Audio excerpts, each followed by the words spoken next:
naumpisahan na kahit papano yung mahabang tulay papuntang Lucena. So, eto nga, maghahanap tayo ng karagdagang pondo. Mukhang 100 million pa lang ang nabibigay, 290 daw ang budget. So, gawa natin ang paraan. Sakto naman ang panahon kasi ang budget para sa 2024 papuntang Senado pagbukas ng sesyon sa November 6. So, kulitin na natin sila. Yes. Ngayon, harapan natin. Ay, bigyan niyo ako pala ng sulat para may Dala po namin. Oo, ayan. So, tignan natin kung anong magagawa. At kanina, nanggaling ako sa Batangas City. Nandun naman yung Kalaka, Bawan, Balayan, and yung iba pang mga bayan. Pero, minabuti kong pumunta na mismo dito sa San Juan pagkat yun nga, yung problema natin sa Bagyo. At tutuloy pa ako sa Santa Cruz, sa Laguna, matapos to. Kaya medyo eat and run lamang. Thank you. Magandang umaga po, mahal namin Senadora Amy Marcos. Oo, Ay, solusyon. Ako po si Belo Todo from the Manila Times. Kami po umikot pa dyan sa Chaong Yes. para po kami makarating dito. And good morning din po kay Mayor Bibo. Saludo kay Vice Mayor Anthony Marasigan po. At andito po ating mga media na nakasama. At sa unang tanong po, ayan, wala po dito Marites. Wala? Opo. Si Kuya Danny Stasio po ng Manila Bulletin. Good morning po. Maiksi lang po ang tanong. Dahil po sa ngayon ay medyo nagkakaroon po tayo ng problema sa agrikultura. Ay ang San Juan po ay ang isa sa may potensya pagdating sa agriculture. Ano po kaya pwede yung maitulong para lalo pa mapaunlad ng San Juan when it comes to agriculture? Alam ko na ang San Juan ay isa na lamang sa mga bayan dito sa lalawigan ng Batangas na nanatiling largely agricultural pa rin. Yung iba kasi developed na, no, industrialized, naging power province na nga ang Batangas. Pero sa San Juan, may lambanog pa, may kung ano-ano pa, may pottery industry pa, pero largely agriculture based. Kaya kailangan talaga puspusan natin bigyan ng tulong ang ating mga trabahador dito, lalo na sa mga mambubukid. Meron rin mangingisda, na hirap. Ano, alam natin ang sitwasyon ng mangingisda, mas mahirap pa kesa sa magsasaka. So, ngayon, wala nang price cap yung bigas, tama naman kasi na sa kasagsagan tayo ng anihan at lumalabas na marami pang nabibiling nasa 25 pesos dyan sa Negros, dito sa Nueva Ecija, pati sa South Cotabato, pati sa amin sa Ilocos, meron naman lokal na mababa naman ang presyo. Pinagtatakan lang natin kung bakit pagdating sa merkado ang taas-taas ng presyo ng bigas. Huwag na natin pag-usapan muna ang pag-i-import pagkat yung magsasaka natin ay hirap na rin magtinda. Tulungan na muna natin yung lokal. Simutin muna lahat ng lokal na supply bago mag-import ulit. Kung tutuusin, mas mahal yung imported, FOB nasa 38 pesos. Saksakan ng mahal. So, talagang may himala siguro sa pag-i-import. Ewan ko ba. Ayun. Ganon din sa asukal. Nagka-problema dito, di ba? Nagsara yung asukarera. So, dito sa tabing Taal, talagang malaking problema yun. Yes. Pero kahit papano nagawa ng paraan at yung mga Gokong Way, sila naman ang sumalo. So hopefully hindi na maulit yan kasi kawawa naman yung mga nagtutubo. Ang dami-daming nabulok. Nakita natin yung mga nabulok na hindi na tinabas na mga tubo. At so yan ang problema. Isa pa, wala naman nadali sa lindol, ano? Nabalitaan nasa gitna ng dagat. Ang swerte naman. Ang nakakatakot lang kanina, pagdaan ko rito, talagang umuusok pa rin yung bulkan, ano. Pero kayo, sanay na kami, nininervyos. Hindi naman kami sanay. Kaya eto nga. Pero masaya pumunta sa Batangas kahit paano marami kang natutuklasan. Sana matulungan natin ang mga mabubukid at mangingisda. Okay. Thank you very much po sa napakagandang sagot na yan. Huwag po kayo matakot sa anong bulkan. Malayo naman po sa Manila yun. Si Gideon Bilan po from Hindi, DW. pero pag dumaan ka, kanina dumaan Kita ko, kami, kita. hindi, walang makita. Kasi ang kapal ng, usok, ang lakas pati ng amoy. Malakas ang amoy, oo. So, delikado po sa mga may sakit sa baga. Ano po? Ay, mas malamang. Pero hindi naman malawak, doon lang sa mismong may vulkan. Pero si Gob Mandarang sabi, wala yan. Sanay kami dyan, araw-araw yun. So, posible po ibalik po din yung pagsusuot ng face mask. Opo. Marahil yun ang talagang kailangan. Kasi ang alam ko sa Santa Teresita at saka yung mga paligid doon, lahat sila doon sa Melawa, naghingian ulit ng face mask. Nagpadala nga ako eh. At yung mga vice mayor sabi na inuubo na sila lahat. Yan. Ma'am, thank you si Gideon Bilan from DWEJ, Cool FM. Magandang tanghali po sa Mayor, Senator at Vice Mayor po. Pumunta naman po tayo sa ibang bansa dahil alam naman po natin mula po dito sa San Juan, medyo isingit ko lang po ito, Tama. dahil alam naman natin yung problema natin sa Israel at Palestine. At pinaka-latest yata kung hindi po nagkakamali, 3 na yung patay na Pilipino, hindi po tayo nagkakamali. So may binanggit po si Palestine leader Mahmoud na hindi na kumakatawan po sa mga Palestine ang mga policy at aksyon ng mga Hamas. Nilinaw din nila na tanging ang Palestine Liberation Organization o PLO ang lehitimong representative ng mga Palestine. Ano pong masasabi niyo po rito?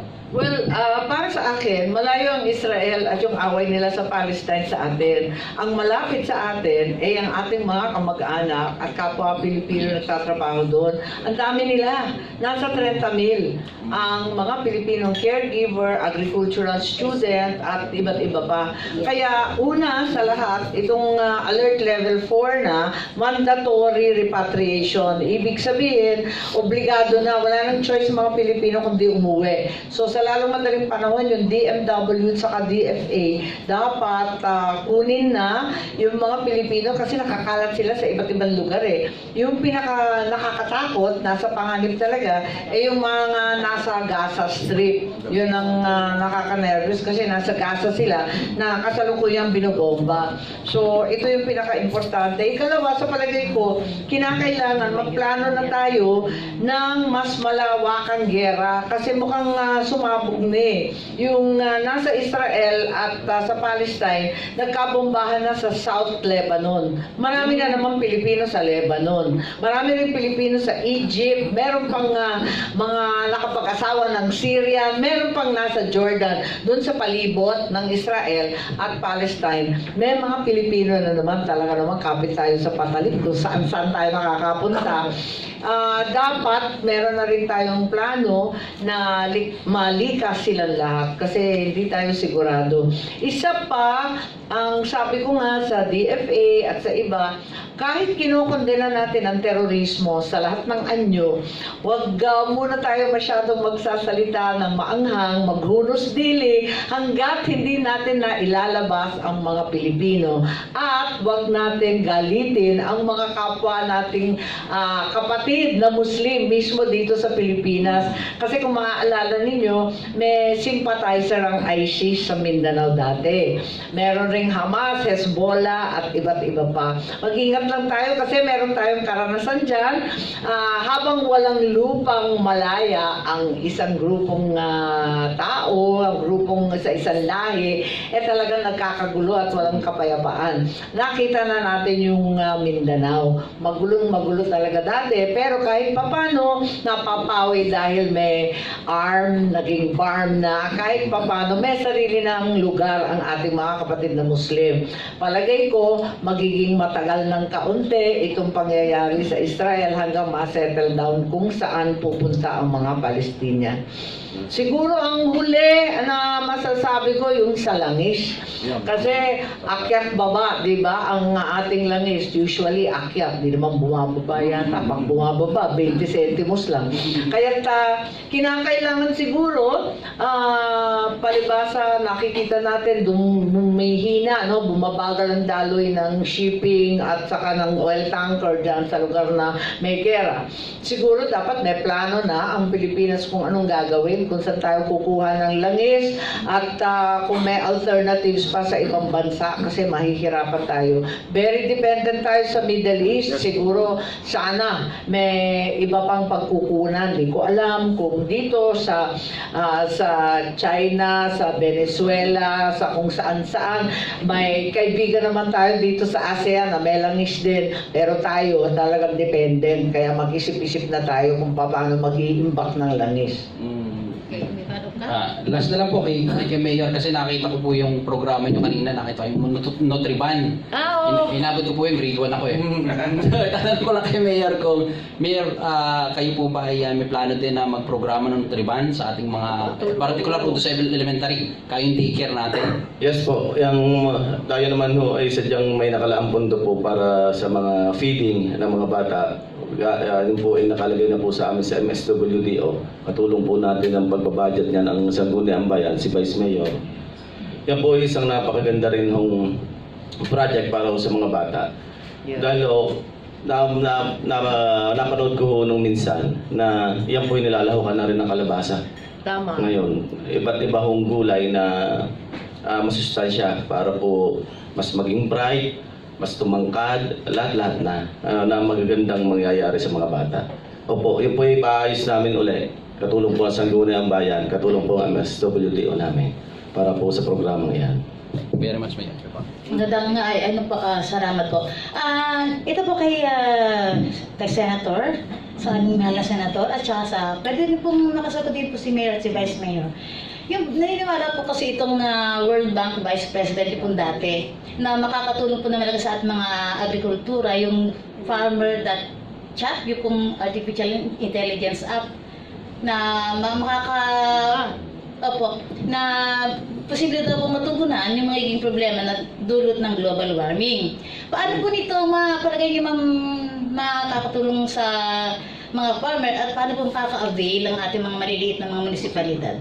Yes, ang totoo, meron na akong linunsad na programa noong 2020 pa, kaya lang nadali ng COVID noong first year. Yung Young Farmers Challenge ang tawag, YFC. Marami yung nanalo dito sa Batangas pero wala pa taga San Juan. Eto, yung mga under 30, 18 to 30 years old na kabataan, na mga mag-aaral, at yung iba naman, yung nagne-negosyo na sila'y mag-propose ng iba't ibang mga programa.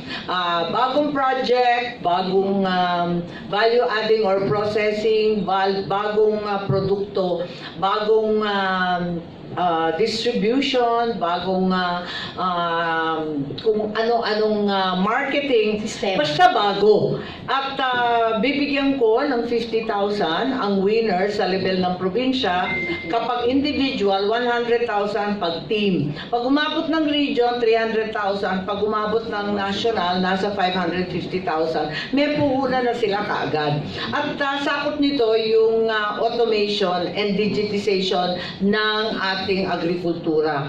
Magagaling yung mga bata, yung isa nga, meron silang consolidation app na imbis na yung palay, talagang dadaanan mo isa-isa, kino-consolidate niya online lamang. Tapos yung buyer, bibilhin na dire-diretso ng itatrack ng buyer. So maganda yon kasi nalalaman natin kung ano yung inventaryo sa bukid at ano talaga ang pangangailangan sa Maynila. Mahirap kasi hula-hula, nabubulok o kaya may excess o hindi nabebenta, sayang naman. So eto nga ang ginagawa namin. May iba't ibang invention, yung mga bata, ang gagaling ng mga bata. Yung iba naman, naka-invento ng laser gun, tinitimbang yung mga baboy na naka-laser lang, hindi na tinitimbang. Kakatawa nga eh.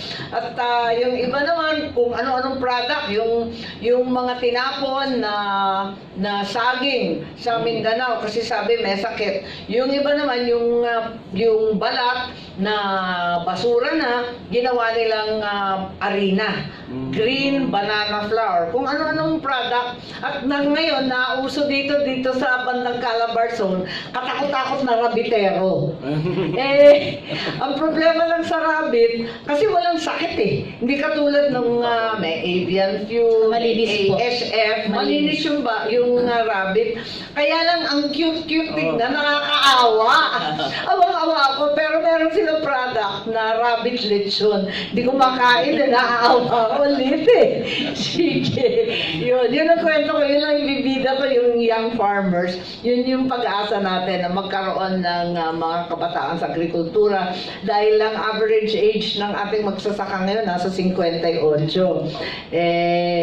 Patapos na yun, mag-graduate na yun, at higit sa lahat, aabot ang panahon. Sabi nila, 2030, lahat ng kakainin natin, imported na lang pag tuloy-tuloy ito. Ayun. Huwag naman sana. Thank you po. At dahil po si Senator ay hit and run, bigyan po natin siya ng pagkakataon na makapag-parting words. May mga hindi po kami natanong, pwede niyo pong sabihin po bago po tayo maghiwa-hiwalay. Thank you. Yes, maraming salamat po. Binibiro ko kanina yung audience na lagi at natatalo dito sa Batangas yung pamilya namin. Pero sa palagay ko, nagkulang rin siguro kami sa kabibisita, sa kakandaan at katutulong. Kaya kinakarir na namin ngayon.